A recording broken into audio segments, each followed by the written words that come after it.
I was bullied myself as a kid, and I subsequently met my bully again when he was 16. Hi guys, I went to see the Commuter yesterday and I have to say it's pretty good. I found it very interesting, very intense right from the beginning until the end, and I definitely would recommend for you guys to see it if you like Liam Neeson. Now today I'm in New York to talk to Liam Neeson, Patrick Wilson and the director about how they feel about heroes without capes, if they ever felt the odd one out, and about their very intense fighting scenes. So come and see what they have to say. Congratulations on another amazing performance. Oh, thank you very much. You're very well known for doing all your own stunts. No, I don't. I don't do my own stunts. I do my own fighting. But the stunts, no, that's a different department. I don't do that. I don't jump through windows and stuff. So you didn't jump from one train to the next?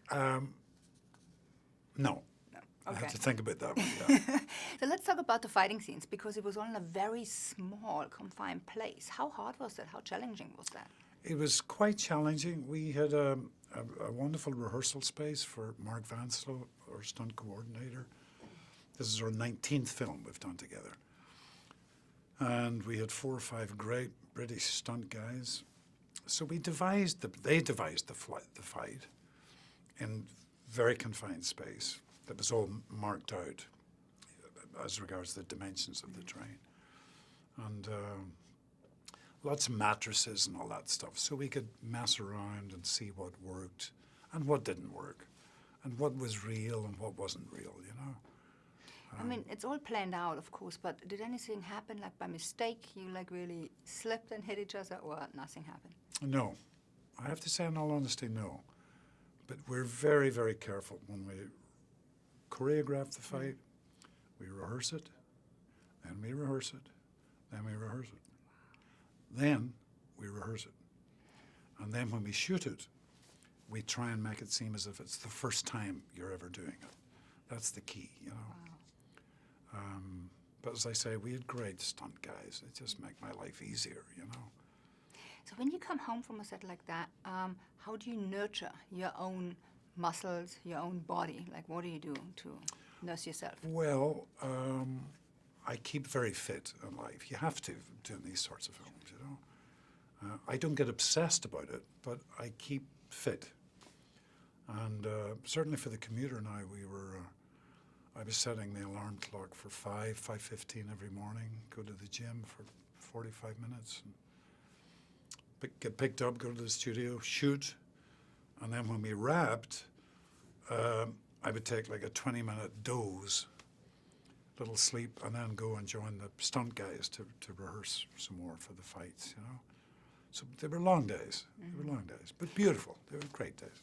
You just say you don't obsess over, like, you know, keeping fit. So how often would you say, like, you work out every day, or 4 days a week, 3 days a week? About 5 days, yeah. And sometimes I'll do maybe just 20 minutes. Next day I might do an hour. Next day I might do 15 minutes, you know. So you're very disciplined? You have to be, I think, you know. This is the factory, you know, so you got to keep it in reasonable shape, I think, without being like this, you know. What if I asked you to do one little thing? Someone on this train does not belong. All you have to do is find them. Why would I do it? There's $100,000. You have until next stop to decide. What kind of person are you? So one little question, one little thing.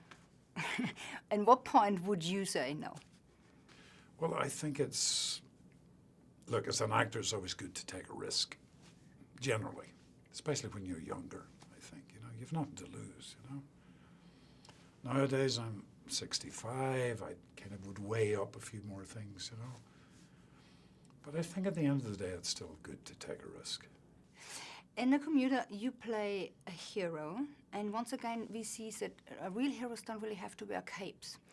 Yeah. Do you find, like said, you know, it's very important for each individual to stand up for themselves, to you know, to show that they can be brave for other people? I think, especially nowadays, because it's so easy to pass the buck, isn't it? Or leaders seem to do it all the time, except Angela Merkel, my heroine. But our leaders, it's like, oh, it's not my fault, it's his fault. It's that nobody seems to want to stand up anymore.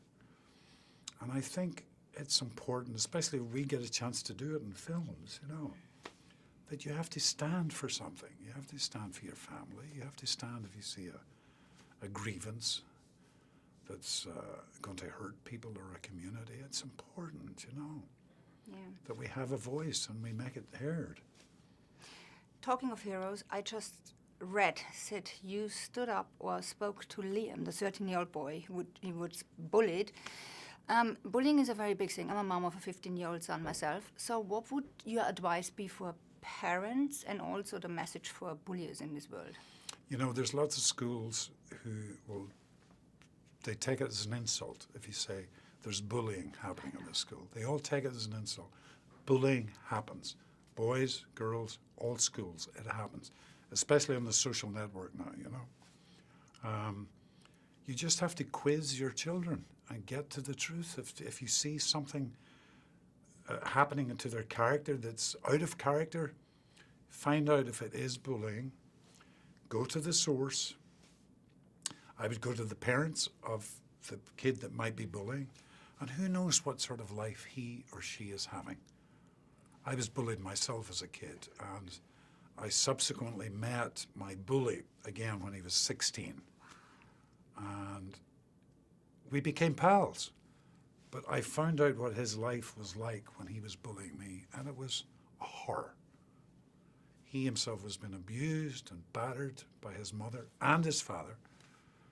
And I just felt so sad for him. But at the time, as a kid, he terrified me, because he had to take it out on somebody else because he was being thrashed really thrashed. So I guess every story is different, but you have to stand up against it. You know, it's not, I've seen kids being deeply, deeply demoralized by it, crushed by it. And this kid you mentioned, you know, he's really suffering. He's going to come out of it because he has brilliant parents and he's a good kid. He'll come out of it. But it's going to take some time, you know. Great, thank you so much. Loved your performance, really great. And I hope you feel Really better. appreciate it. Thank you, man. What do you want from me? It's just one little thing.